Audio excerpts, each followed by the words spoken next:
welcome to the It Doesn't Hold Up podcast. We review and reevaluate all things we remember fondly from our childhood and years prior to see if they still hold up. And more often than not, they probably don't. I'm Stuart Shepherd, along with my co-host and good friend Michael Smith. Smith, how are you doing, brother? Well, Stu, I'm really, really good. I've spent today watching a lot of classic and modern classic Disney films. So I watched Moana. Hmm? Great time with that. Watched Inside Out, and Christ, I watched Frozen today. I see what you did. I see what you did. Cool. So the rest of our viewers and listeners are like, It's wait, what? Yeah. Well, if you haven't seen the film, that makes no fucking sense. But yes, you're doing well. Okay, good. Yeah, we've dropped a little bit of a hint about what we're covering this week. But before we get onto this episode's nomination, a little bit of feedback of last episode. So we actually received quite a mixed bag, which was decent. So and some of it's comprehensive. So I quote: first bit of feedback we got was the CGI was just as awful as I remember, and this film is just as boring as I remember. This is in reference to the Lawnmower Man, which Smith chose. Hello. Second piece of feedback we got was, you are ruining a perfectly awful classic movie. So, okay. But Yeah, I then, think you'll find the screenwriter and director did that already, darling. yes, quite. And then we actually have a defender of the show, of this film, and it's friend of the show, Simon. Simon said, I will defend the CGI as a step on the way to good later iterations. We need to remember that most visual effects weren't all computer generated, and the height of game tech was Wolfenstein 3D. I liked this film when I was younger, as it was one of the first films to actually present a computer generated view of VR. Well, Simon, you are wrong. It Yeah. was shit. So what Simon's tried to do there, and for other listeners' benefit, Simon is neither blind nor deaf, so could see and hear this film. But what he's tried to do there is apply nuance. And I am Indeed. not interested in nuance. I No, am interested in shouting about terrible films from the 90s. indeed. Yeah. Well, as fun as it was to tear it apart, we both had a thoroughly awful time watching it. So yeah, Oh, it was one of the most boring things I've ever had to sit through. indeed. And Talking of then which, that. Stu, what are we covering today? Yeah, exactly. So yes, this is my choice, and I nominated Suburban Commando from 1991. Brief synopsis of this: it's about intergalactic warrior Shep Ramsey, Not who Chef Ramsay. no, not Shep Ramsey. It's Shep Ramsey, played by Hulk Hogan, who takes refuge on Earth for a small amount of time in a suburban neighborhood, but then he soon has bounty hunters on his tail. Ooh, what could possibly ensue? Hijinks. Maybe, maybe.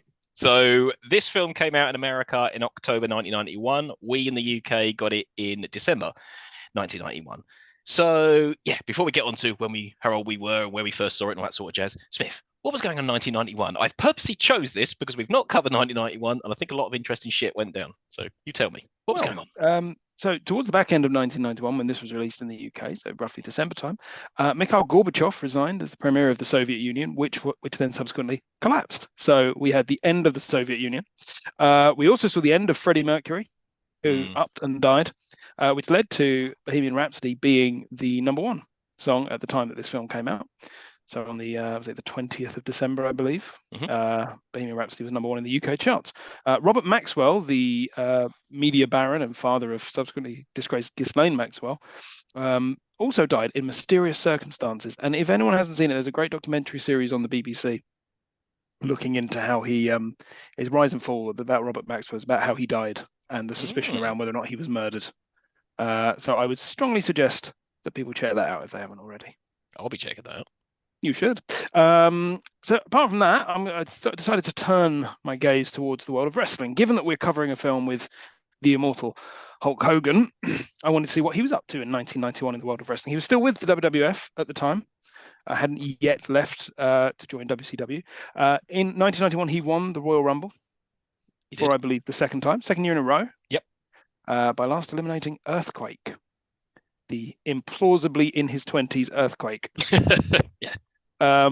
He then went on to face Sergeant Slaughter at WrestleMania 7 in the LA Memorial Sports Arena, which had to be downsized from the large arena it was in previously due to bomb threats, due to the Iraqi sympathizer gimmick that Sergeant... Oh, no, wait, that's complete bullshit. They just weren't selling any tickets because it was bad taste and terrible. Indeed. He then later went on to face The Undertaker at Survivor Series and was feuding with him from all the way through into December. Hulk Hogan, that is, which will be sort of an interesting point because Undertaker himself appears in this movie. He does indeed, and we'll explore that at length. We will. We will talk about it more when we get there. And that was all of the big happenings with Hulk Hogan in wrestling in that year. And that is 1991. Or a snapshot of 1991. I'm going to leave some stuff in case we come back again. Okay. And no visits from our friends at the Weekly World News this week? No, not this week. I thought wrestling would be interesting enough. Yes, it's weird enough already. With our friend, the human hot dog, Hulk Hogan, with his wispy hair Indeed. And his implausibly orange skin. Yep. Okay, cool. So, yeah, this would have come out in December 1991. Now, how did you first come about this? Did you see this at the cinema, or did you watch it on video rental or telly, or much later on DVD? Like, how did you come across this, and how old were you when you first saw it? So I suspect that when this came out in cinema in the UK, it was on at the cinema for roughly the first 45 minutes of the first screening and then got pulled. So no, I did not see it. I did not see it at the cinema. I saw it on a VHS from the now long defunct Blockbuster Video on one rainy Sunday, as I recall, and I loved it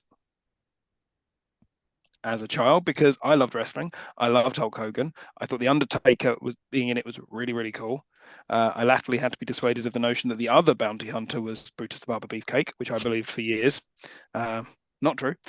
And I enjoyed Christopher Lloyd, and I couldn't quite divorce him from his role in Back to the Future and just probably assumed at the time, being 6 or 7, as I would have been, that this was the same character. Why do you always think everything interjects with Back to the Future, whether it's Masters of the Universe, Teen Wolf, now this, apparently? Well, you know, when I was a kid, I was an idiot. Yeah, true. All of the films just melded into one, and that film was Back to the Future. Indeed. When were you first saw it? How did you first see this movie? So I didn't see this at the cinema. No one did. That's why it's crap. No, we wanted to, because I remember my brother bought a video called Hulkamania Forever, and there was a bit on the video where there was kind of like a backstage feature of them filming Suburban Commando. That's when Mean Gene Oakland had gone on set to film him and stuff. And I remember I was being like, oh, we need to see this film, and our parents didn't take us to see it. So frustratingly back then. Wise. So, yes, wise. Although they took to see Mr. Nanny years later. Anyway. And frustratingly back then, it took 6 months for something to come out to rent at Blockbuster Video after cinema. So we would have got that summer 1992 because we were bucking the shit out of our parents. Like, oh my God, we want to see this film because we were huge wrestling fans. Loved Hulk Hogan. I actually had no idea The Undertaker was in this. So when I started watching, I was like, there's The Undertaker. That's so cool. Because by that time, he'd been firmly established as a character within WWF. We rented it from Blockbuster Video. Loved it, watched it again and again and again over the 3 days that we rented it. And then as soon as it came on telly, like the cheap ass that I am, I recorded it off telly and subsequently watched it again and again and again. So yeah, I would, if that was in summer 1992, so I would have been 7, about 7.5 when I watched it. So despite the fact that I loved this when I was a kid, it wasn't a film that was on like ready rotation for me. So it wasn't one of those films that I watched again and again and again. I probably watched it 2 or 3 times. And that's why my memory of it was fairly hazy. There are bits I remember, certainly on bits I remembered, and we'll get to those, but there's a lot of it that I didn't. I remembered it start to finish. Like none of it was new. As I watched, I was like, oh my God, I literally remember all of this. What was the other movie we watched and it all came back? I remember you saying like, oh my God, literally beat for beat for beat for beat, it all came. It might be the Flints though. The Mask, yeah. No, because you forgot that bit in The Mask when Peggy's the one who betrays him. Oh yeah, no, I had done. Oh, what was it? Maybe it was the Flintstones. I can't remember. There was something we definitely watched it. It was like, yeah, that's all literally all coming back to me. So there you go.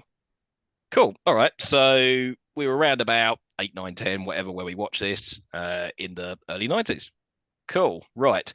Shall we delve into the inverted commas plot? Yes, the plot of this movie. Right, let's get it over with. Right, cool. So we're introduced to another New Line Cinema picture. I was like, this is like the 5th one we've covered so far. Like, God, they would release any old shit. They would, and then till suddenly, Lord of the Rings took over. I was like, oh yes, we're a serious film company now. House that Freddie built. Indeed. So it starts with an incredibly Star Wars opening. Like I watched as my wife, she went, "It's Star Wars." Like, yeah, why not? I mean, we cannot oversell how much this has directly ripped off Star Wars. Oh, it's dreadful. I mean, if you watch the two side by side, it's basically the same shot. with slightly less better special effects, despite the fact this came out 14 years later. It's absurd, isn't it? There's even a bit later on when Christopher Lloyd's having a shave and he refers to Shep Ramsey as Darth Vader. I was like, oh, look, come on, please. This film, and I've said this before in other episodes, that this film does the thing that other films do, which is invokes the name of better films. Is like, do not directly compare yourself to other better movies. It does. No. This does it several times. It really does.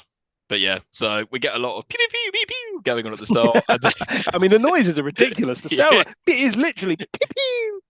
Awful. And then we get on board the ship, which I presume is General Suter, and we're introduced to General Suter. Very, very stuffy old Brit. Hello, I'm General Suter. No, he's not British, right? He is a posh American who sounds vaguely British, but he's not British. I didn't know that. He's doing that voice that posh Americans do, which is vaguely British, but isn't. General Suter, what a stupid fucking name. That is stupid. But he's taken captive of President Hashina, and he's in charge of some planet. And then General Suter wants his people to surrender, and Suter's conquered like 4 worlds already or some shit. President Hashina looks like Walton Goggins in The Righteous Gemstones playing Baby Billy. I don't know what those things are. Just said a series of words that you don't understand. If anyone out there's seen The Righteous Gemstones, imagine the character that Walton Goggins is playing, and that is exactly what he looks like. I couldn't put my finger on who he looked like for me, but he looked familiar. But anyway, so yeah, this president doesn't want to surrender. Then suddenly, here comes Shep Ramsey in the Galactic Warrior shooting stormtroopers. Yeah, and wearing those Super Mario boots from the Super Mario movie, I thought. In fact, they even operate like the Super Mario boots. He's wearing a bunch of paper mache. Yeah, the costume is ridiculous. That someone's painted silver. Yeah. And he's trademark headband like he'd wear in WWF. I'm a bald brother. No, certainly not. Yep, he takes a lift to where Suter and the presidents are and starts kicking ass. And my question was immediately, why do ships have elevators? This doesn't make sense. And then there's a big old hoo-ha and then Shep kicks everyone else. And then President Hashina throws an envelope at Suter and cuts his hand off. I was like, is that an envelope? What's a birthday card? He was just trying to pay him some ransom money, and the card slipped out of his hand, flew across the room, and cut his hand off. You know, it has happened to us all. Bloody paper cut. Go on, what bit did I miss it? The bit where he's breaking in and beating up the guards, and I'd written, this looks like a TV movie. It feels like a TV movie. It's shot like a TV movie. Yeah. It feels cheap and horrible. But he's beating up the guards, and they clearly worked out some elevator-based puns, because he knocks 2 of them out going up, and then he gets up on top of the elevator, and he cuts the wire, and it falls down, and he says, going down? Neither funny. But he perseveres, so I'll give him that. Yep, he does. And then, as we mentioned, Hashina cuts off Suter's hand with the envelope, and then suddenly we just see like some weird alien hand coming out for some reason. It makes no sense, and then never explained, and then probably kills the president. I'm like, oh shit. The president of where, by the way? Some planet, I don't know. President of a planet. Yeah. Balderon, more like. Yeah.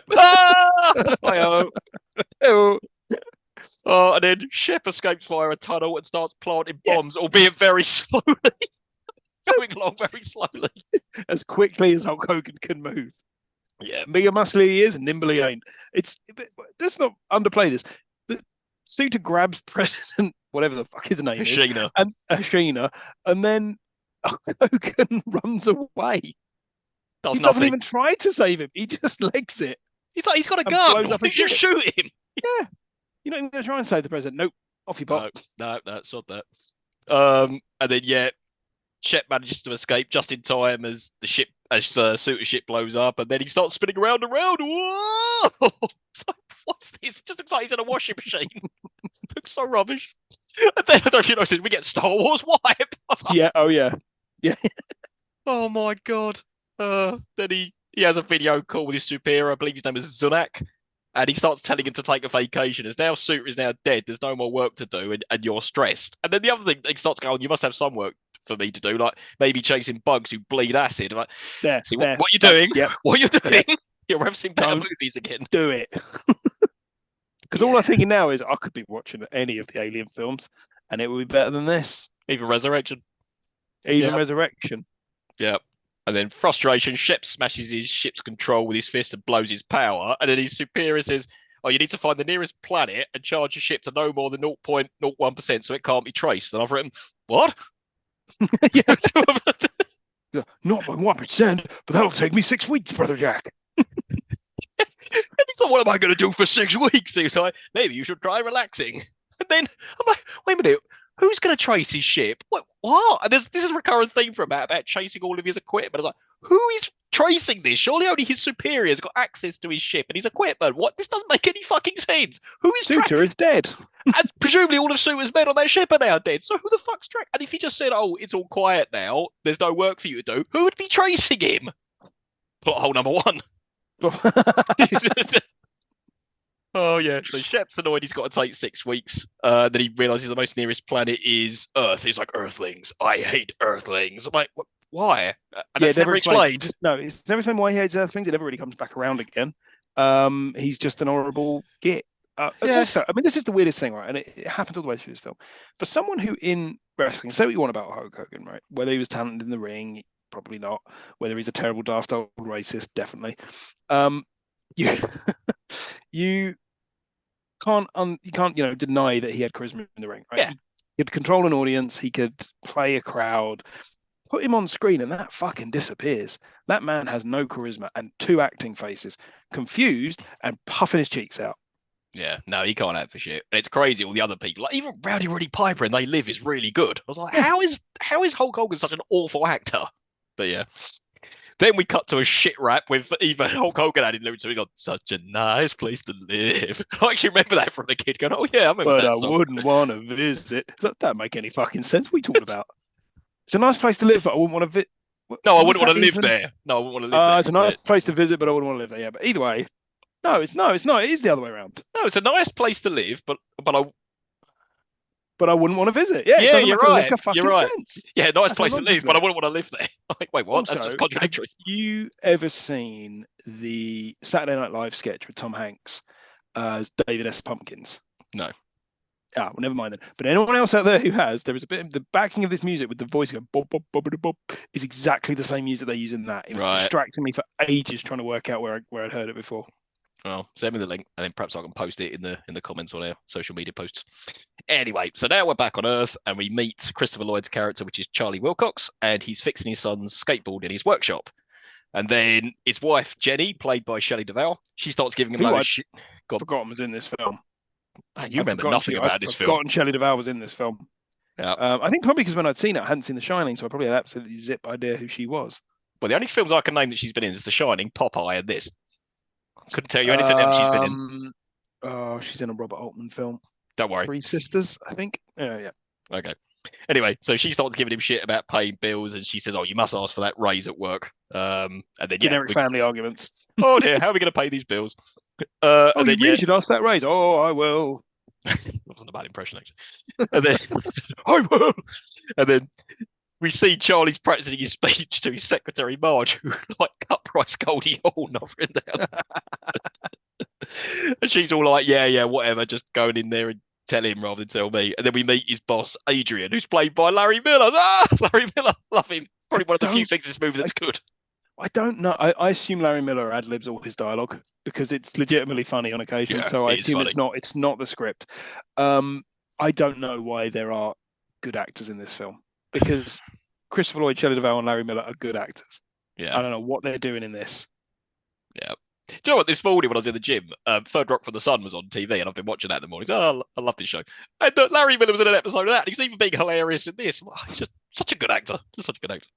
Anyway, so yeah, we get Adrian, Larry Miller, pretending to care about Christopher Lloyd and getting completely, facts wrong about him. And then we learn that he's made him work all weekend on some architecture blueprints just so he can take the credit. Like, oh, you terrible shit. And then he said, did I tell you I spent all weekend working on this? He goes, did I tell you I spent all weekend with an Incredible Blonde? It's like, oh, that's quite funny. And then, purely for plot reasons, Adrian shows Charlie his Simeon Crystal Awards. I wonder if this will come back. Yeah. And then he says they're worth all the money in China. It's like, tea, they're worth all the tea in China. That bit popped me as well. If anything, Larry Miller says this film's funny. And then, yeah, Adrian basically manipulates Charlie so he loses his nerve and he doesn't ask for that raise after all. Oh, never mind. And then we get the Japanese clients arrive who want to see the blueprints that Charlie's been working on. And he just starts like shit talking him, and they immediately hate him. And then one of them says something like, "I'm going to really hate this guy" or something. And then the woman goes, "Oh, she's really looking forward to working for you." And he goes, "Coward." that made me laugh as well. It is that Japanese culture clash trope that you see in films all the time. It's like, oh, the foreign businessmen are here, but there's gonna be a miscommunication. Oh, hilarity. Yeah, funny.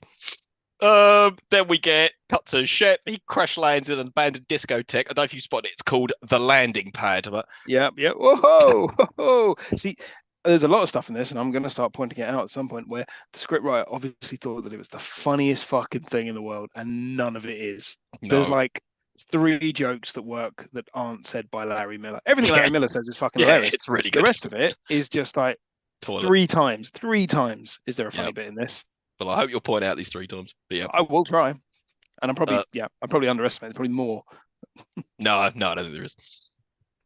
Yeah, and then once he's inside the abandoned discotheque, he starts playing some old shitty disco music, and then he reiterates again that he hates Earthlings. Well, why? Why? Doesn't make You are sense. one. Yeah, it's literally. Where are you from? France. Anyway, and we see him trying to charge his ship, and obviously that's not working. And then this is the bit. This was a recurring joke throughout the film, and it was confusing the hell out of me. And even when I was a kid, it confused the hell out of me. There's Charlie in traffic, and he's trying to beat the red light, but then it seems like halfway through he loses his nerve and just like reverses back. I'm like, but why are you reversing back? Yeah. All the other cars are driving, so you're not going to get done by the police if 20 other cars are doing it. Why not? That always bothered me when I was a kid. I was like, this thing doesn't make sense. Well, I hope there's a payoff to that joke. We'll see. We'll see. Then we get Shep's walking along the street, and for some reason he's carrying a gym bag. So why are you carrying a gym bag? And then later on we find out what's in the gym bag, which doesn't make a lick of sense either. Well, how's he going to carry stuff, Stu? Well, yeah, actually. And then Space Gym. He's been to Space Gym. Look at him. So is them guns. Yeah, true. He's a big pythons. Actually, yeah, when he's walking past the normal folk, I'm like, God, Hulk Hogan is a fucking giant. He's like 6'6", 6'7", something like that. He's enormous. Yeah, he's startling all the locals, and then some woman can't get a Coke out the machine, then he wallops it, gets all the money because it was sponsored by that Coke company. What, that was that one of your Smith trivia? Nope. Oh, good. Yeah, and all these other people are getting stalled. And then, now, this is interesting, because I told you offline, but I remember this bit coming up with the bloke and the dog, yeah? Yeah. And somebody uploaded Suburban Commando to YouTube, and this particular bit was cut out, and I remember it distinctively. So when it cut to the next scene, I'm like, hang on, what happened? I'm like, why would you cut that out? So yeah, probably instead of watching my free copy of Suburban Commando on YouTube, I had to go rent it on Amazon for £3.50. So I was quite upset about that. Yeah, I also had to spend money on this, which I'm not thrilled about, Stu. I'm sorry, Smith. If I had to, well, thank you. I was going to say, if I had to apologise for Lawnmower Man, then you have to apologise for this. But Lawnmower Man didn't cost me any money, so don't worry about it. Cost me £1 English pound. Still more than this fucking thing. Oh god. Right. Then what happens? Yeah, so Shep's walking along the street and he sees that some dickhead has locked his dog in a car. And not only has he done that, he's got a muzzle on and it's boiling hot. And this guy opposite is just eating dinner in an open air cafe. Now, I remember when we were kids, we kept on saying, like, oh, that's Jake the Snake. Like, no, it isn't Jake the Snake. It's nothing like Jake the Snake. We were convinced, just because Hulk Hogan and The Undertaker, there must be other wrestlers in this movie. It's like, no, there isn't. There really isn't. Well, I mean, I was convinced that the other bounty hunter was Brutus Beefcake. You also said at one point it was Ken Shamrock. I mean, me and my brother thought it was Ken Shamrock. And me and my brother thought it was the British Bulldog when we were young. I was like, no, it's none of these people. It's not. He's not a wrestler. I also think that this is the kind of overplaying that this film does. This guy's like locked his dog in a boiling car with a muzzle on, and he sat where it can see him go, shit, shut up, Ralph. But he's just eating his food. He's like, oh, he's a bad dude. He's a bad dude. And then karma, because then it cuts around. The dog's now sat at the table eating his food, and he's locked the guy in his car, put the muzzle on his face, and stolen his clothes, just like the Terminator. Now, Stu, I'm not a restaurateur, but I don't think that I would serve a dog from a plate in my place of business if I was owning a restaurant. Nor would I sit back and let a man beat another man unconscious, steal his clothes, put a muzzle on him, lock him in a car, then order food on behalf of the dog, sit the dog down, put a napkin in its collar, and then probably set it off before he left. Yeah. See, this is the bit you've not seen in this film. All of that had to happen. Yeah. I Well, want the scene with Hulk Hogan going to the dog, going, "Let me tell you something, dog, dude. What do you want for dinner?" and beating the shit out of that guy. And also, why did that guy's clothes fit Hulk Hogan? That guy wasn't 6'6". Didn't make any sense. Oh, okay. then we see Shep walking along now with that dude's clothes. And this is a very ordinary looking note saying apartment for rent with an arrow. And he takes it. It's like, why do you need to take it? There's no other details Yeah. on that note. And he just starts Also, walking in the general direction of the arrow. how far in that direction directly? What are we looking for? What harm would it have been to be like 1,000 Evergreen Terrace or something like that? Do you know why does it just say apart from rent with an arrow? This one's fucking lazy. This Oh, director went, do. God Almighty, it's terrible. Oh, then we cut to Charlie's at home, arriving home, and his dickhead neighbours have blocked his drive with their drag cars, and he does absolutely nothing about it. And then some He other can't guy. stand up to them. Oh, and the next bit, which I thought was a very impressive stunt, these two clowns driving along this car way too fast, almost run Charlie over, and he jumps into his car and manages to shut the door with his foot. I was like, oh. Assuming that was all done practically, it wasn't some clever editing. I was like, that's a hell of a stunt. But yeah. he's just like your cliched, downtrodden man in every way, shape, and form. Yeah. And will those neighbours get their comeuppance? No, they will not. No, they don't actually. No, they don't. They kind Because of their car gets blown up, but it's never referenced again. Yeah, and also one scene later on, you see that car's not blown up. It's like, oh, that's yeah, exactly. Yeah. We'll get there, but I walked out. I was like, did they blow that car up? They're not going to mention that they blew it. Okay, fine. No. And then, as Charlie's going to his house, he's got some weird alcoholic next door neighbour, and it's Colonel Dusty McHowell. He's sat there on a tank in his lawn, and he starts giving Charlie shit for not standing up to that bloke who nearly ran him over. It's just like, do you recall Mary Poppins? Yes. It's basically Captain Boom, their naval next door neighbour who keeps firing the cannon off his roof, but like a really sad PTSD-ridden version of it. Yeah, who drinks too much. Yep. And then, oh God, there's a horrible bit next. So here's what you all needed, kids. Oh God, olive oil in a cakes.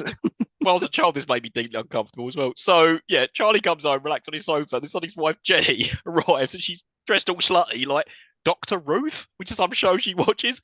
And then Charlie's like totally not into it. It's not like Dr. Ruth. So Dr. Ruth was a sort of a reality TV star in the 90s in America, like late 80s, early 90s.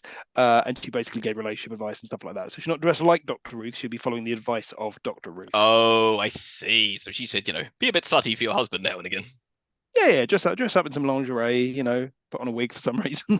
Yeah, that wig made it look worse. Well, take it off. Take it off at once. take it off, but for the next two scenes, don't put it down. Carry that wig everywhere with you. I tell you what, though, healthy relationship. They're talking. They are talking. He's not in the mood, and she respects that. She does. She doesn't force anything on him. And she doesn't say, "Oh, we don't have a good sex life. Oh, marriage is on the rocks," which is the usual thing that happens in these films. She just goes, "All right then.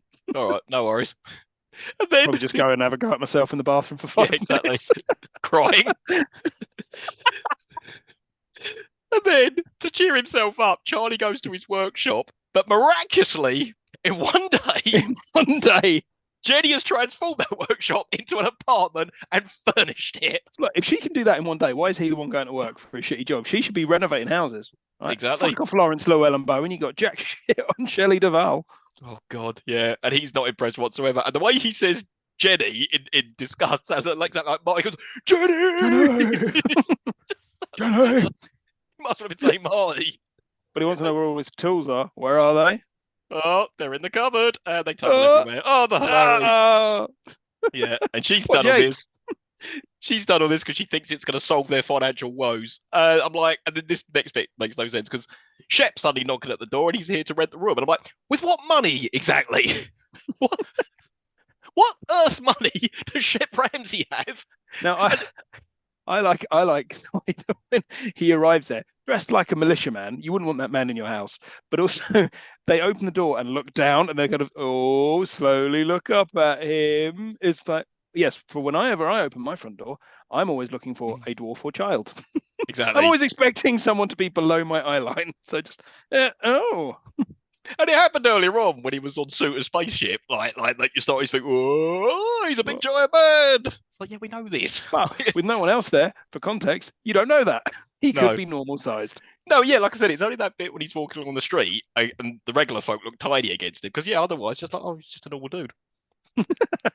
Well, Yeah. a normal dude with that hair. No. It's really worrying as well. The dude was only like 38. I'm like, oh my God, you look so much older than that. He's basically like around our age now that he was in that film. We don't look that terrible. If you think we look that terrible, keep it to yourself. I think I look that terrible. You do look pretty terrible. Yeah, about Anyway, 50. yeah. Then we cut to dinner time. Why are they feeding him? He's just renting the room. He's got the sweetest deal ever. He's got a free room. He's got no money to pay them, and they're feeding him. And because he's fucking Hulk Hogan, he eats like a horse. So I'm like, surely all the money you would have made off theoretically being paid, you're now wasting that on feeding him. And they're all number two. And they're all super excited that he's there for some reason. Yeah, and this then later weird on, man who just grunts and doesn't appear to be enjoying being there. You're all delighted to have him around your dinner table. Yeah. And he says he's from France, even though he doesn't sound French whatsoever. They start going, oh, Mr. Ladina, ooh la la. So, shut up. I watched this with my French wife. She wasn't impressed. Why? She's like, there's no one in France who looks like that. No one at all. And then what happens?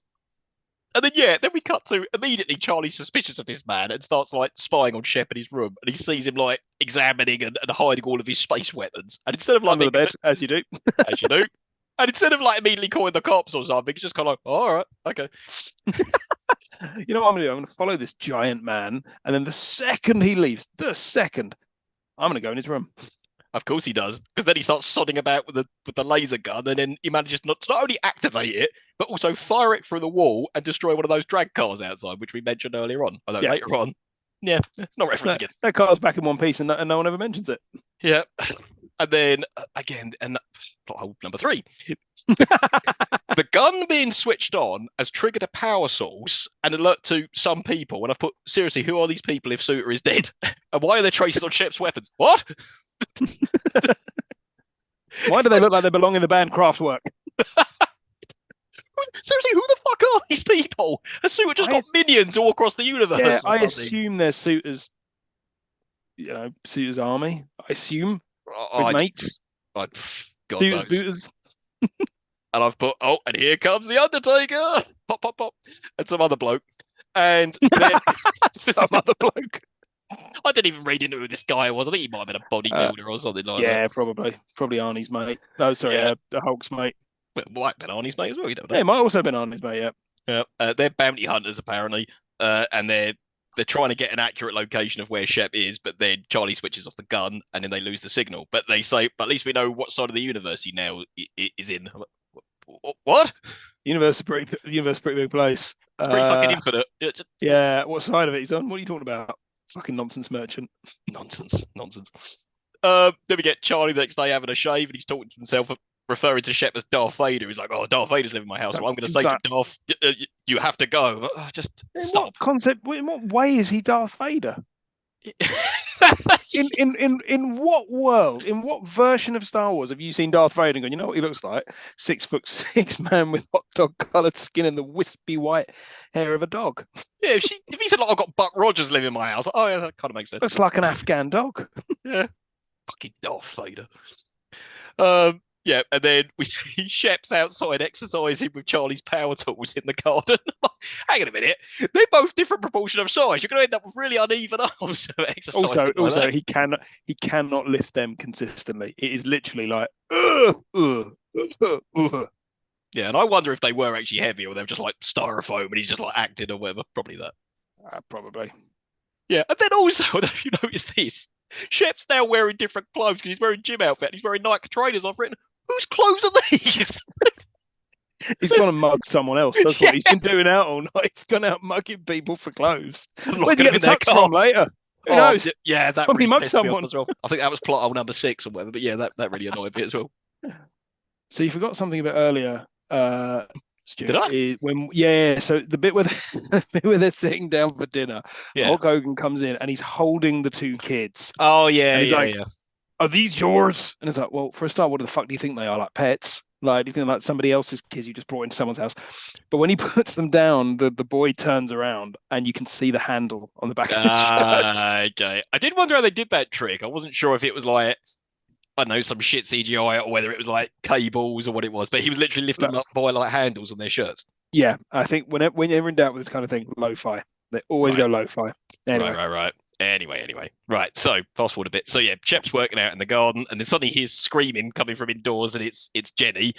And then he tries to save her by grabbing hold of her and jumping over the sofa. But she's watching that Dr. Marsha TV show, and apparently this week it's about screaming for help or something. I'm like, what? screaming all your anxiety out, and I think, oh, we're gonna have a joke here where Hulk Hogan's no, No, no, we're not doing that. No, no, don't do he that. can't look, no, he has no stress or anxiety. He can't ever look vulnerable. No, absolutely not.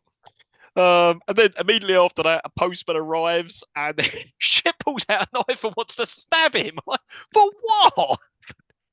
It's not like the postman like came into the house or something. He literally just putting something through the letterbox. And then straight after that, a paper boy throws a paper at Shep, but he gets his revenge and knocks the little shit right into a tree. He's like, "Gotcha, smart ass." But I don't think we don't need to then see the shot of the kid in the bush. I No, forgot what happened. I don't need to. This is. It feels like this whole thing and this whole sequence that's coming up feels like you're watching a Hulk Hogan sketch show. yeah, Like he thinks he's fucking hilarious. The writer thinks it's fucking hilarious. The director can't be asked. You're just getting the Hulk Hogan sketch show, and it's about as funny as a kick in the nuts. yeah, it's not great. Yeah, and then the hilarity continues because straight off that, some skateboard dudes with Charlie's son Whoa. Mark, I think his name is. They I mean, who cares? Those kids have no dialogue. They're barely factor.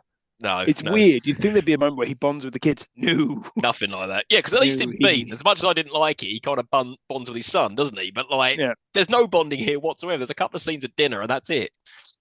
Yeah. So anyway, the kids ride into Shep, and then they say, "Oh, why don't you try the skateboard?" But then he falls over. Oh, so funny. Ah. And then he launches the skateboard into space and scares the kids off. I'm like, oh, okay, that was the thing. And then, How do the kids all know who he is? oh, They're all Mr. like, Ramsey, yeah. like, how do you know who he is? I mean, I presume He's only been there one night. Charlie's son told his friends we've got some massive dude living with us. He's really cool. I don't know. He possibly belongs to some sort of militia. He might be building Yeah. a bomb.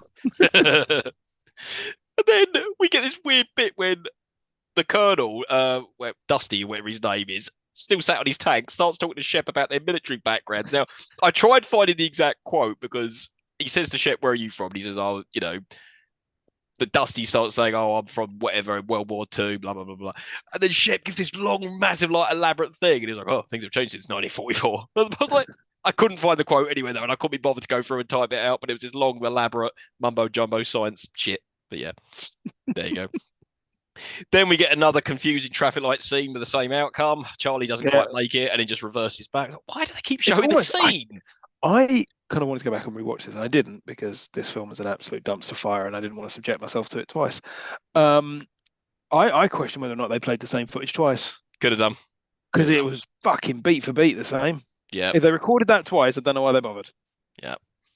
So presumably this was Charlie on his way home from work because we get Colonel and Shep are telling war stories over whiskey, and then you sort of think now Shep's kind of become like a nice guy. It's like, right, so you turned up, you're an arsehole, and immediately over some whiskey with this dude, you're kind of start having some better values. Once again, the shit neighbors with the drag cars have blocked Charlie's drive, and Shep's like, well, that's not right. There are worse things going on. Yeah. I mean, it's mildly inconvenient. Yeah, it's a bit inconsiderate, but that's it. But yeah, he intervenes, physically drags the car across away from the drive so Charlie can drive onto it, and then the neighbours square up to Shep and tell him that no, he goes, "Oh, you know what we're going to do?" And he says something about, "Let me guess. First of all, you're going to pound my face, then drag me across the gravel, then feed my remains to a warthog. Does that sound about right?" He goes, "Are you serious? This is the 90s. We're going to sue you." I was like, "Oh, that's quite funny." Yeah, see, funny thing number one. Yeah. This made me joke more than anything. The bit that made me joke the most when he was like emotional distress, and the other guy said, "Yeah, that's really sticking it to him." Yeah, that was funny. You'll be hearing from our solicitor. They walk off. I was like, "Yes, well played, film. That's a fairly good joke." Yeah, that's one. Yeah, and then we see Shep saves Charlie's son from nearly being run over from those same arseholes almost ran Charlie over earlier. And then Shep chases down the car across like various different neighborhood fences. But suddenly Charlie's immediately caught up. I was like, what? It makes So, sense I for mean, Shep in to no chase the way, car. no. I mean, in no way do I believe that Hulk Hogan, a man who looks barely mobile, could run fast enough to catch a speeding car. And even less do I believe that Christopher Lloyd, a quite fat middle-aged man, there are Yeah. several scenes in this where Christopher Lloyd's tucked his shirt into his trousers. I'm like, mate, that ain't doing you no favors. No, no. Trust me, as a man on the larger side, it ain't doing you no favors. You're not fooling anyone. And My then, shirt's always untucked. I'm thin as a rake. I'm not. I don't go down well at business meetings. enough. Right. And then, yeah, Shep chases down that car, he flips it over, and then he tears off the door, and he's about to smash the shit out of these people. But then Charlie stops him, like, why are you stopping him? They almost killed your son, and they almost killed Yeah. you. Let him beat him up. They've had it coming. Exactly. And then we get another awkward family dinner bit where Jenny's made them a chocolate cake as a thank you, and they get a family photo. And I've written, oh. Yeah. Bonding. That's bonding. He's just wolfing down an entire cake, just shoving it into his mouth. They're just feeding I this don't man way too understand. much. At this point, Hannah, my other half, who's looking at her phone for most of the film, looked up and went, "Why are they doing a picture?" And I was like, "I can't explain it," and I'm watching the fucking thing. Yeah, man, they were massively suspicious about, which carries on to the next scene. They're now having a family picture and giving him a cake as a reward. Like, what has he done exactly? Oh, I suppose he saved the kid. And he goes, oh, yeah, she said, thank you for all you've done for us. What? One thing. You literally did one Yeah, thing. I mean, like, what has he done? What has he done? I don't know. Apart from destroy stuff. Yeah, destroyed many, many things. Then we cut to Charlie spying on Shep again, but this time Shep goes out for the evening, so he follows him. And then we get a series of things that Shep does on his adventures while jogging for some reason. So he stops. Why is he jogging on the spot constantly? It's like the campest little on the spot jog. He's like, oh, hello, can't stop. It's like he's doing a row. It's like when you see runners at traffic lights and they're just doing on the spot. They look so silly, don't they? Yeah. Yeah, the first one, he stops a handbag thief and throws him into a dumpster. And then he comes across a car. And as he's doing his shoelace up, it reminded me of Ed 209 in Robocop. Better film. And then he was like, move away from the car. And he goes over. And this bit didn't actually make me. No, please, my mistake. You can stand as close as you want. In fact, take the car. And he just like smashes the alarms. But why did you do that? Other than the alarm was just a bit annoying. To me, it's funny. This is the Hulk Hogan sketch show. Yeah. So like, would it be funny if he did this? Wouldn't it be fun? No, none of it would be funny. And that technology doesn't exist now, let alone in 1991. I know. It made me laugh. He just went, no, if I just take the car.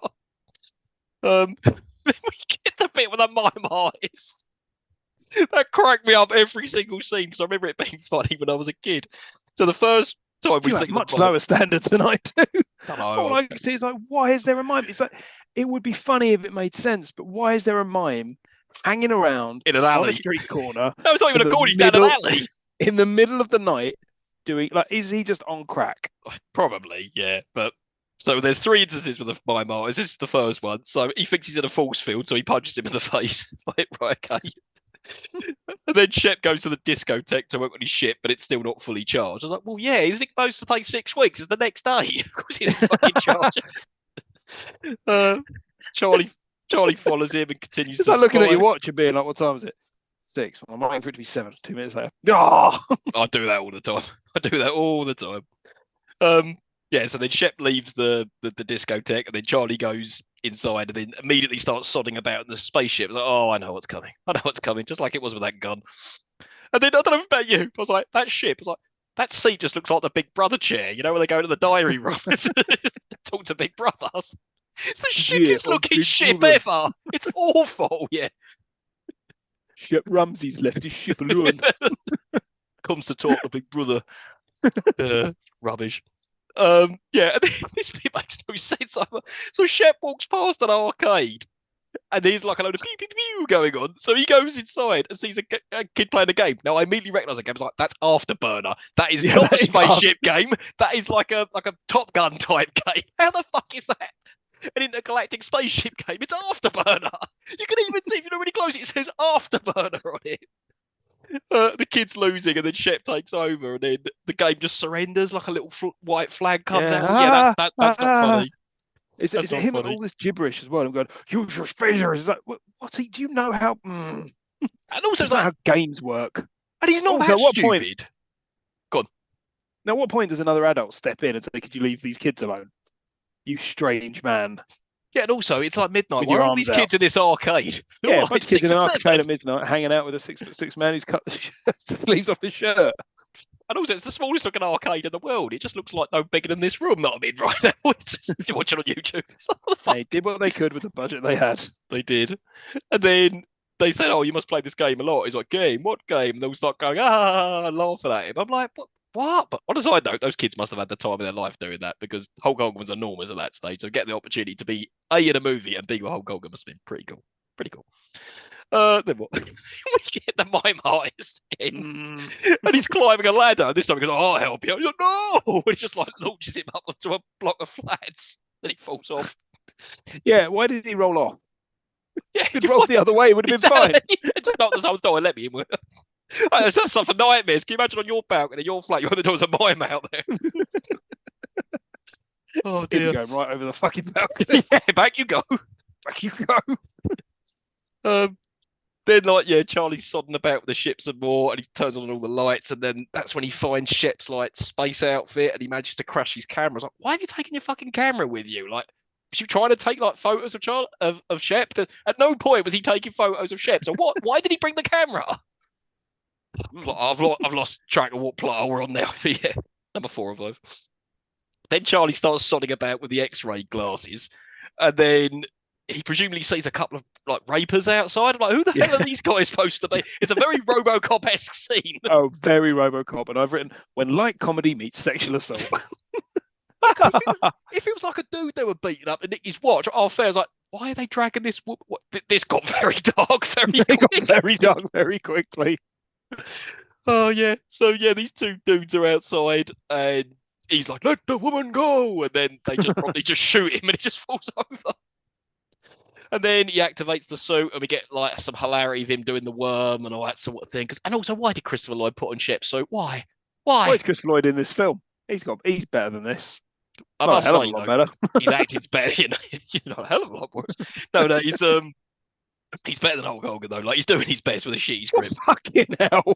That's like saying he's better than a house brick. Yeah, I suppose. Yeah. Then he starts doing a bunch of crazy shit, and then he flies over to the rapers and manages to knock them out, but then he drops an activated gun. And at one point, the woman says to him, "Is there anything I do to repay you?" And his crotch starts like lighting up, and he starts acting like he's got a boner or something. Wait, what? He's like, "No, doing good is all I need to do," or something. It just walks doing off. Good is his own reward. That's it. Yeah. Off I go. And she's like, "I'll do anything." And it's like, I'm pretty sure, right? She slowly disappears off camera. That if you're in that situation, your first thought is, "Well, I have to use sex to repay this." Yeah, I was almost raped, and now I need to repay sex. But now, I'm over it. Yeah. Oh God. Yeah. Then we cut to the Undertaker and the other bloke flying along with the ship, and the ship is kind of shaped like a bug, which I thought was kind of cool. Yeah, but the ship's shaped like a bug, but the inside of it's shaped like something made out of cardboard. Yeah, with a few blinking lights that go beep boop boop. Well, at least it looks better than Shep's ship. That was rubbish. Yeah, and then not Ken Shamrock then spots the skateboard that Shep launched earlier on, floats by, and looks incredulous, and then they also notice that they've and because Charlie dropped that gun earlier on and managed to switch it on, they now have a target lock, and then they point to it. So at this point, they haven't spoke to each other, but they are going to pay that off later, which I liked. Then we get to Shep is like sleeping on his bed wearing shoes, which always pisses me off in movies. It's like he looks like he's having a lovely nap. Actually, as I was watching, I was like, yeah. I could do with a little nap. Oh, lovely, like tweeting birds, like a bit of sounds nice. But no, it's annoying him. So he's disturbed, and he comes out and shouts out, "Quiet!" And then at one point, the cricket's still going, "Hey!" And then it shuts up. That was quite funny. Second funniest thing in the film. Second funny moment there. There's one more to go. Yeah. So next he comes to the crying girl. Now, I'm not going to spoil what that crying girl is because that's probably part of your trivia. So. That is definitely in my trivia. And we're about to see the third funny thing in this film. There's no more funny things after this. Oh, okay. I didn't think this bit was funny. But anyway, so the crying girl is upset. He goes, "Oh, my cat, my cat." And then Shep looks up and sees there's a cat in the tree. And he pulls down the tree. And she goes, "That's not my cat." And he just lets go of the tree. You see the cat go, go flying across the neighbour. See, that's funny. That popped you. That didn't pop me at all. It's what silly.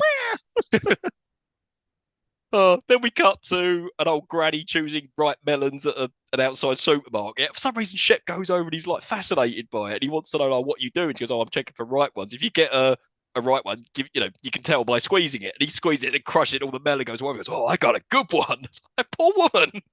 He's covered in melon. Yeah. He just walk off all pleased with himself. And then we get the mime artist again. And this time he's pretending to have a robe. He's like, here, buddy. And he goes, no, just leave me alone. Runs off. I don't know, you're crazy. I don't know why I found it so fucking funny. Even as a kid, I found it funny. That one's the funniest one for me, when he just tells you to let blow and runs away. That doesn't get me at all. So a cat flying across a neighbour gets you, but a mime artist doesn't. Yeah. Injury to cats. Hilarious. Well, each to their own. Right. Yeah. So Shep goes to his ship at the discotheque, and we see that the bounty hunters are on the way, and he's noticed that someone's been fucking with his equipment. I was just like, yeah, but how do you know it was Charlie who did it? Like, there's Who else is it going to be? Nobody else has had any dialogue. No, but that disco... Yeah, true. that discotheque could be activated by anyone, so why would it be Charlie? But that discotheque, which is invariably... It's in the middle of nowhere. In the middle of nowhere, or just around the corner from everything, depending on what scene it is. The location of that discotheque seems to change depending on what they need it to do. It's like when he's landing his ship, it's in the middle of nowhere. Later on in the film, it's literally around the corner. It's walkable.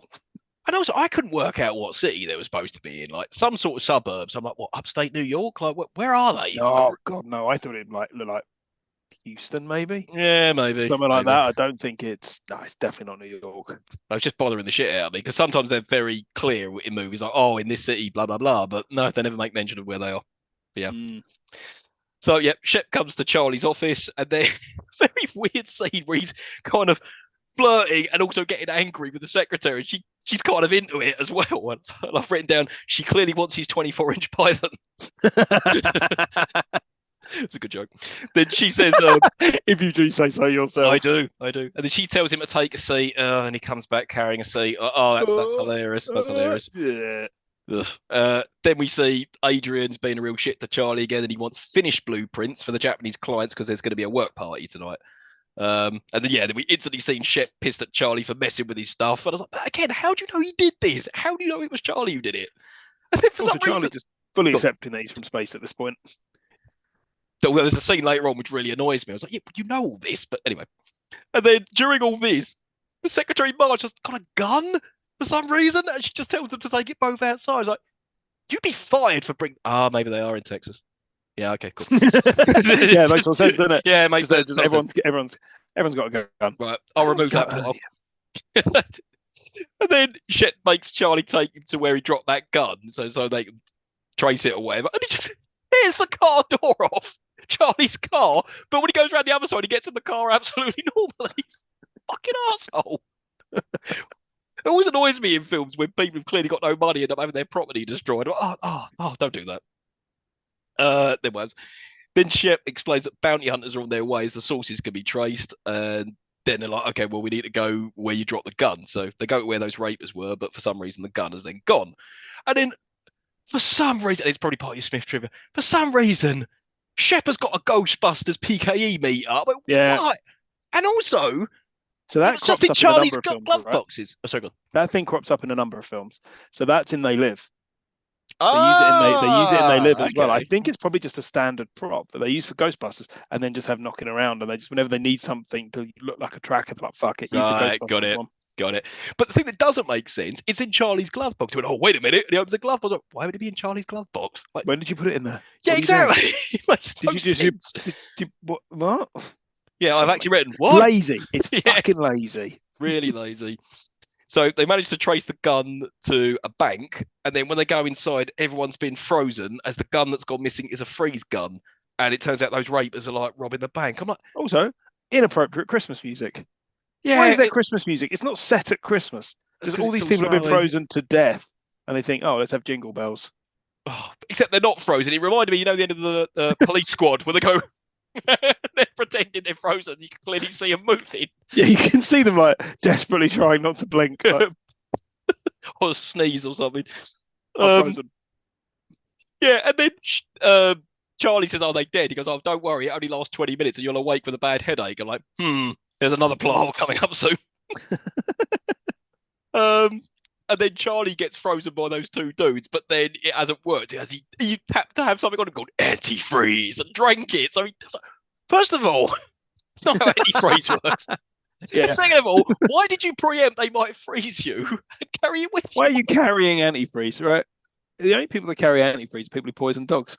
Now, I'm not a doctor, Stu, as you know, but I think if you drink antifreeze, you die. I think so. So when it's cold, folks, please don't be drinking antifreeze. No, it won't help you. No, it won't help at all. Make it worse. It's Anyway. a public service announcement. So then, yeah, Shep completely fucks these guys up with wrestling moves. One of them, he just like launches this guy onto a table. Like, oh, that looks so painful. And then as that's all going on, the bounty hunters turn up, and then Shep manages to lock them in a bank vault and escape. And then, we get the hilarity that Charlie's been frozen in amongst all this. And by the way, one of those the rapist bank robbers. When I was younger, I thought it was Tito Santana. And was it? No, and I didn't think it was Tito Santana. That joke didn't land. Carry on. Some South American dude.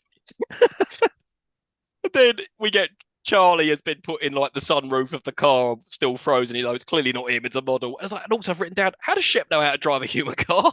It doesn't make any sense. And he's driving it quite well.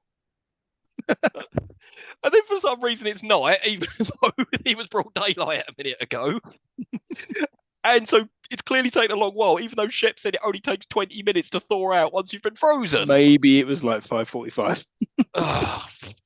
Yeah, I guess because Charlie was leaving for the night when he left the office. Yeah, so maybe. But no. Don't defend this movie, Smith. I'm not defending it. Then we're back at the discotheque, and yet Shep's trying to repair his ship and explains that the bounty. This was a good line. He explains that I think their leeches are like suck the blood of the living. And then Charlie goes, investment bankers? He's like, no, bounty hunters. That bit was really funny. Yeah.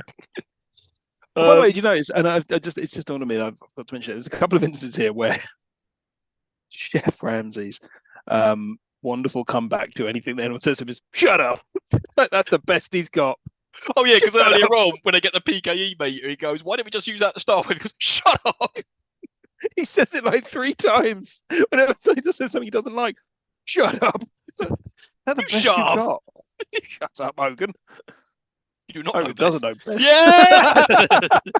Hiya. And at this point, Charlie says, like, so you're some sort of intergalactic warrior. It's like, yeah, but surely you've worked this out by now. You're only just coming to the conclusion now because he's explained about bounty hunters. But, oh, Christ. Oh, God, this bit is so stupid. For some reason, the bounty hunters have stolen a married couple's pink car and they've gone to a drive-through burger joint. And then there's a lot of gay panic going on here because they're like, oh, you two have got married, have you? And then they just shoot the intercom and drive off. I'm like, but why?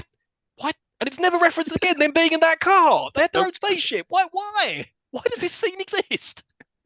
Because somebody thought it was funny. It was not funny. Someone was like, we had to fill 90 minutes to qualify for theatrical release. We needed to add more scenes.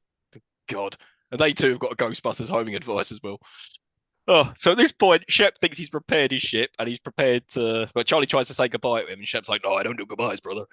And then, for no reason whatsoever, the ship just malfunctions and partly explodes. Why did that happen? Like, I thought the whole point was just to charge it and then it'd be good to go. Why did it blow up? Because plot reasons. Because reasons and such. Yeah. And then Shep's next plan is to make Charlie a decoy, so to dress him all up in that space outfit. So when the bounty hunters come, they'll shoot him and he can shoot them. It's like, that is a terrible idea, Shep. Charlie's going to get killed. And then he's pissed that, Charlie's really pissed he's in this mess and he wants no part of it. And what line does he come out with? Christ, I got frozen today. Such a shit line. I might start using it. Yeah. Yeah, when it's really cold in the winter. Christ, I was frozen today. And then instantly Shep's like, yeah, that plan was terrible. Actually, yeah, I am just going to fight alone. He went, unless you can find me some simian crystal. Wherever can they find? Wait a minute. Great Scott. Yep. Which he never said. I was waiting for him to say it. God, same thing. God, say same things. Nah. He doesn't say it. And then, yeah, just like you said earlier on, suddenly Shep has got a tux of his own. A 6'6" man has managed to get a tux, even though Charlie has no money. Time is of the essence. They've managed to go to a tailor's and get him fit for a tux. I'm surprised they didn't cut the fucking sleeves off. Or would have been better if there was another scene. We mugged someone else and got their tux. That bloke he locked in the car again. Finds Jesse the Body Ventura and nicks his tux. Yeah. Oh, and then as they arrive at that work party, we get Goldie Hawn like starts flirting with Shep again, and it's deeply uncomfortable. But Shep seems kind of into it this time. Drags him away. She says something on the lines of, "What could be better than watching a bunch of beefy burly boys?" And he says, "Being a beefy burly boy." What does that mean? That didn't make any sense. Yeah, that Doesn't make any sense confused the at hell out of all. me as well. What are you Shut talking up. about, you nonsense man? Shut up, Goldie. Shut up. Shut up. Then we get, then we get like a really just random throwaway line where they're in the lift. Shep goes, "I really admire you, Charlie, being a family man, all that. I couldn't do that." Then why is he talking about it? Why is he talking about it? That's not come. At no point has he showed any admiration for him. He's just treated him like a complete bitch for most of the film. Exactly. And also, that scene with the lift, the picture quality is terrible. The picture quality of this movie is awful anyway. The editing's all over the place. It's so jarring. Like that bit where there's something in the lift just looks awful. Like, oh God, no. Because at first I thought it was a shitty copy I was watching on YouTube, but then when I watched the one on Amazon Prime, I was like, no, it's just as bad. So there. Then they break into Adrian's offices, but the crystals have gone. Why have the crystals gone? That's never explained either. Surely they've been moved. But why? The Japanese people are only interested in the blueprints. Why do they care about the fucking crystals? What's that got to do with anything? And they've been moved to a different part of the building that's unfinished, and they're just sort of on a table in the middle of a room. Oh, it makes no sense. Yeah. And then they start using Shep's X-ray goggles to locate the crystals. And then, yeah, like you just said, for some reason they're in the new wing for no apparent reason. And then we see the bounty hunters have arrived. Oh no! And then, it's a bit racist. We get Adrian talking and making really shit jokes to the Japanese people, and they're getting really, frustrated with it. And then at this point, Charlie arrives and starts saying, "Oh, where are my blueprints?" And he's like, "Oh yeah, go get them." And then presumably they will scarper. And then again, the crystals are just on the table, and they just start stealing them. And then for no reason, Marge bursts in with a gun and starts threatening them. Well, why? Yeah. How did she know she was up there? And why she brought a gun to Texas? Yeah. yeah, they're in Texas. Yeah, they're in Texas. And then on cue, bounty hunters burst through the wall, and Charlie and Goldie Hawn scarper, and then we get hilarity with a metal bar. Shep goes to hit one of them. Not Ken Shamrock takes it and bends it, throws it to the Undertaker. He straightens it, and then they throw it to Shep for no fucking reason, and he turns it into a bunny rabbit. Why? It's just, again, it's why? It's because someone thought it was funny. And there's so many one-liners in this fight. There's a bit where he goes, "Tag, you're it." It's like, what does that mean? In what context are you using that? What are you talking about? No. Do you understand how quips work? No, it was stupid. You don't just say random shit. You don't just like punch someone in the face and go, "That's soup." It doesn't make any sense. I'm gonna start doing that. Just go around punching people, go, "Well, that's soup." Oh, it'd be so funny. And then not Ken Shamrock suddenly goes through the wall at the floor, not all the floor collapses, so Shep can fight the Undertaker. And then they start flying with Super Mario boots and smashing through walls. Oh, God's sake. And then at this point, Shep activates Undertaker's Mario boots, so he starts going upwards and smashing through all like the ceiling, and it keeps going back to the same footage again and again and again of him flying up. Not Ken Shamrock arrives back again and pulls him for the floor so they can start fighting some more. And then we get the Undertaker's hilariously flown into the women's bathroom and has now got a toilet on his head. I'm like, oh God. It's just literally toilet, this film. Literally toilet. Yeah. Shep and not Ken Shamrock, and then fighting an elevator shaft, and then Shep manages to get out, and that bounty hunter's crushed. I'm like, oh, okay, I don't remember getting killed in this, but all right, fair enough. There's other one-liners here. "Have a nice flight, camel breath."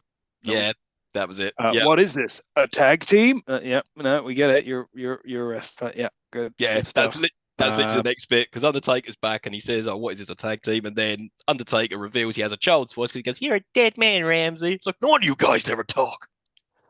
And then what happens? Oh yeah, then he flies at him, and then there's some weird bit when they're on a trolley and it's just going round and round and round with some really stupid music, and then Undertaker goes flying into a wall and dies. I'm like, hang on a minute. If he's just flown up for a load of ceilings and cracked his head on a dirty great toilet, why does flying into a wall kill him? And then Shep Ramsey utters the immortal line, "Game over, you lose." What? Yeah, was it? What? Very witty. Very witty. Then what happens? Then we get Shep and Charlie are back at the ship, at the discotheque, presumably to put the Simeon crystals in.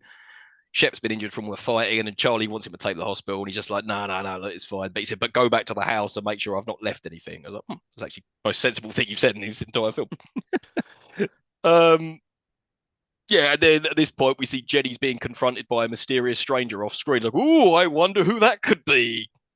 And then, yeah, they see the photo of Shep and the rest of them eating that cake, which is a bit odd. Put it up on the wall immediately. Yeah. Go and get this developed. I want to put it up on the wall immediately. Part of the family, then. And Charlie arrives. Harry and the Hendersons. Does look a bit like, yeah, Hogan and the Hendersons. Yeah. At this point, Charlie's arrived home and the house is a bit in disarray, and he's greeted by his family all looking scared. And it's General Suter. He's alive. And then, oh no!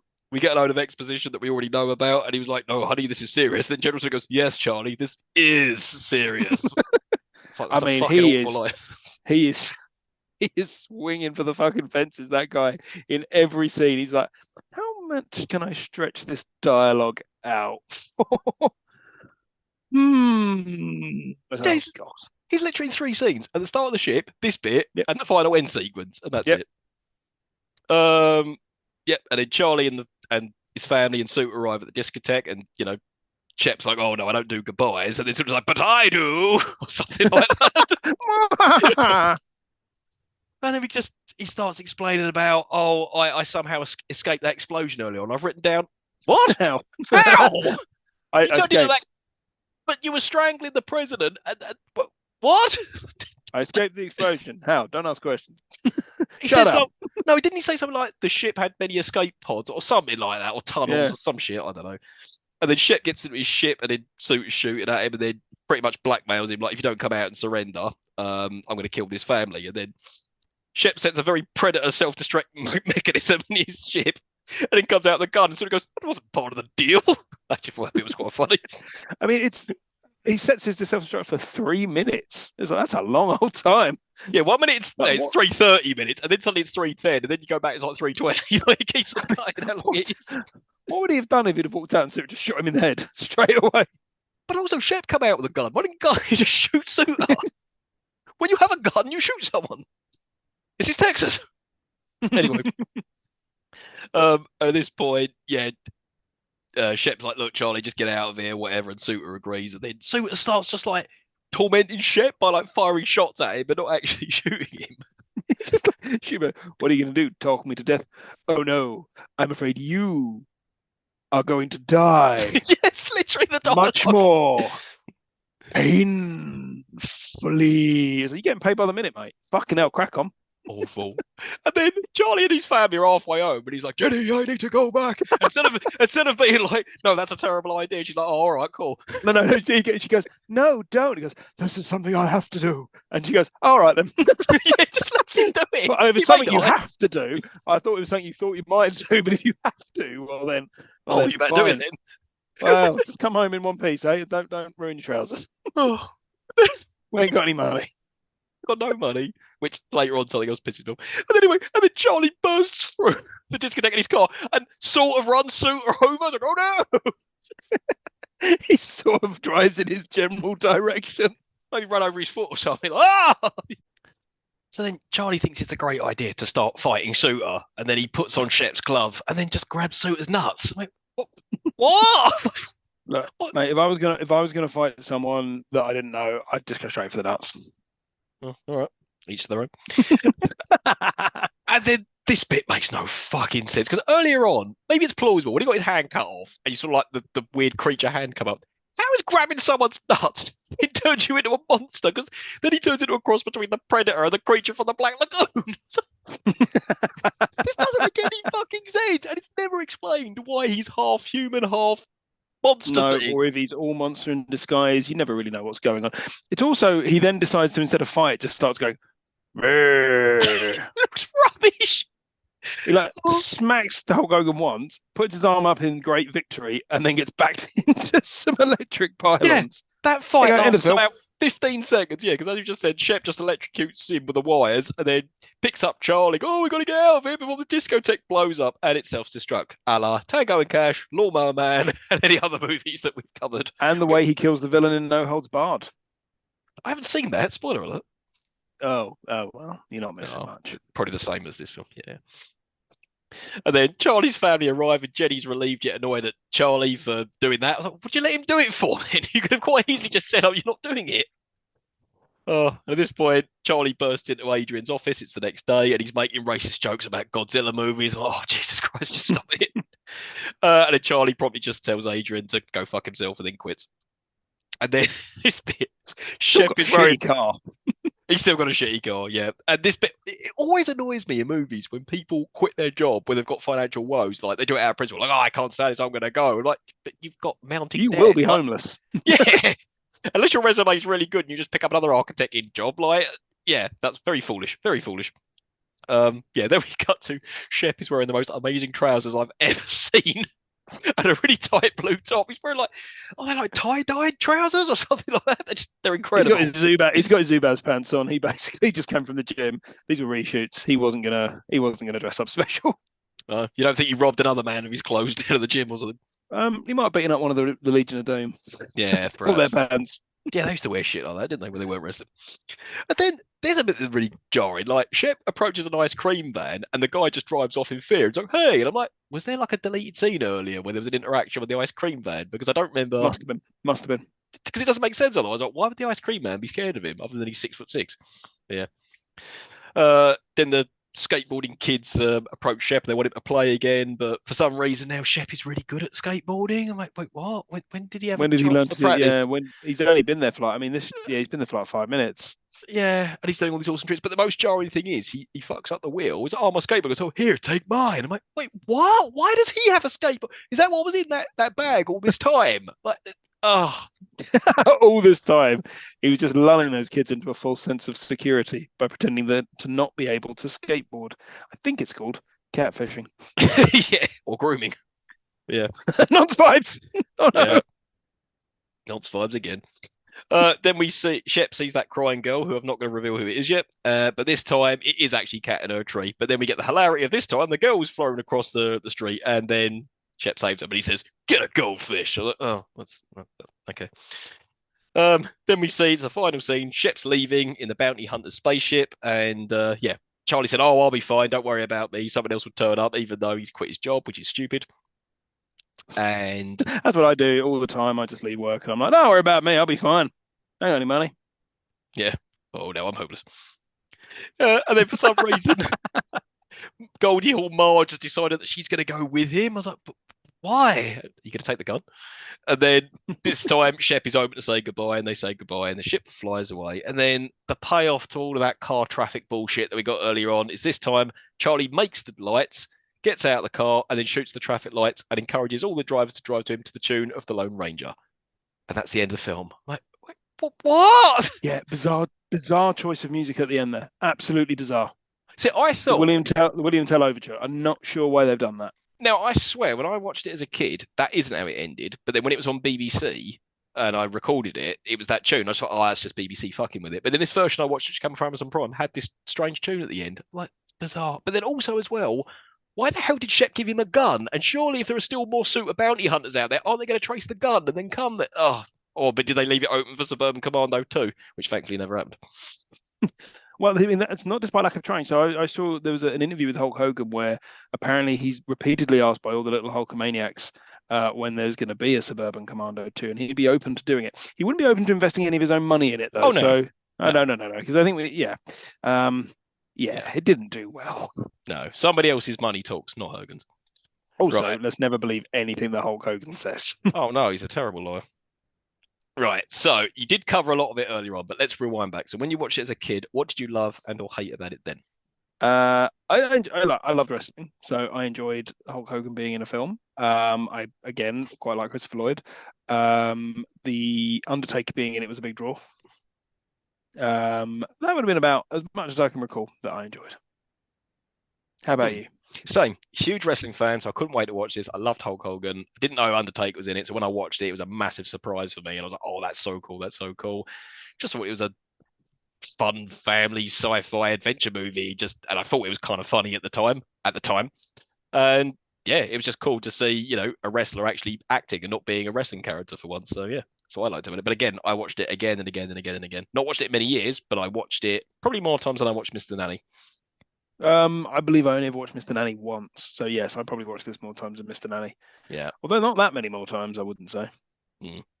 So what do we love or hate? I'll tell you what, yeah. What did you like about this? Very seldom things. What did you like about it? Few jokes were quite funny. The rest of it was shit. Interesting. Okay. What did I have for the good? 1 second, I wrote some notes. The good. Christopher Lloyd, Larry Miller. The mime artist joke is very funny. Seeing Undertaker in a movie is fun. It's 90 minutes long. Yeah, that was sort of blessed relief being 90 minutes long. Yeah, you're right. Larry Miller is very good in it. Larry Miller is very good in everything Larry Miller is in. He plays Larry Miller in every film he's in, but he's very good at playing that part. Absolutely. There was a couple of his jokes that made me laugh. Me too. It's a bit where he's talking to the Japanese people and he just goes, "These are all jokes. They're working for you." And I'm sure that was ad-libbed. Yeah. So, or maybe he goes, "I could kiss you. I won't though." yeah, that was good. Right. So what do we hate about it now? Hulk Hogan cannot act. No, the man is a charisma void in the center of this thing. The 99% of the jokes do not land. They're not funny. It's cheap. It's cobbled together. It just feels lazy. Right? It feels like no one could be asked. They just like first draft script, point a camera. There's nothing interesting happening. The whole thing is just a rip off of Star Wars for a moment, and then just nonsense after that. Yeah. The villain isn't threatening. The bounty hunters serve no purpose. There is no plot. There is no plot. He turns up, he hangs around, he leaves. Yeah, essentially. Yeah. Yeah, I think I had the same sort of thing as you. I said Hulk Hogan's acting, jokes fall flat every time. Suter is a shit villain. I've written down he's not Michael Ironside. Not Michael Ironside, but also Suter. What fucking name? Who's gone? Yep, that's good. Suter. Yeah, I even thought it was a kid. Suter! Yeah, awful special effects. It looks shit. It looks cheap. It's badly shot, horribly edited, bad music. The kids are underdeveloped. It's full of plot holes. The kids have no dialogue. The kids say like the daughter says nothing. No, there's one bit which she pops her head round and says, "Oh, mum, dad, mum's asking for you," or something like that. That's literally all she says. That's it. You're right. The editing is sloppy. The music is terrible. Like just the choices at points. Oh, let's have Christmas music here. Oh, let's have this William Tell overture here. Let's just have some weird noises. Like, what are you doing? No, it's bizarre. And my last point is, why is Shelley Duvall in this? She's better than this. Her in particular is a strange one because she was sort of very well regarded as an actress at the time. Everyone's got bills to pay. Yeah, I guess. Right then, let's move on to something a bit more interesting. Smith Trivia, what you got for us? Smith Trivia. So, on a budget of $11 million, this came in at $8 million. It lost money. And this came out in a year that was absolute banger for films. Like I was looking at the box office stats. You've got at the top of the charts for this year, Terminator 2, Judgment Day, Robin Hood, Prince of Thieves, Home Alone, Silence of the Lambs, The Addams Family, Dances with Wolves, Beauty and the Beast, right? Damn. These are good films. Yeah. This came in at number 112 of all the films released that year, which I think might be the lowest one we've encountered. That is embarrassing, man. It's really embarrassing. Piss poor. It beat 3 very good independent films, Barton Fink, Naked Lunch, and My Own Private Idaho, which are stone cold classics for independent cinema, each and every one. This made more money then, but then it's now accounting for taste. Director was Burt Kennedy. This was his second to last film. He did one film after this. And he'd mainly directed Westerns starting back in the 1950s. I was looking down his filmography to see if there's anything I'd seen, and there isn't. But I really want to watch a film he made in the 1970s with Frank Sinatra called Dirty Dingus McGee. Oh, that sounds great. It's a fucking film called Dirty Dingus McGee. Let's watch it together. On the flip side, the writer Frank Capello was his first film.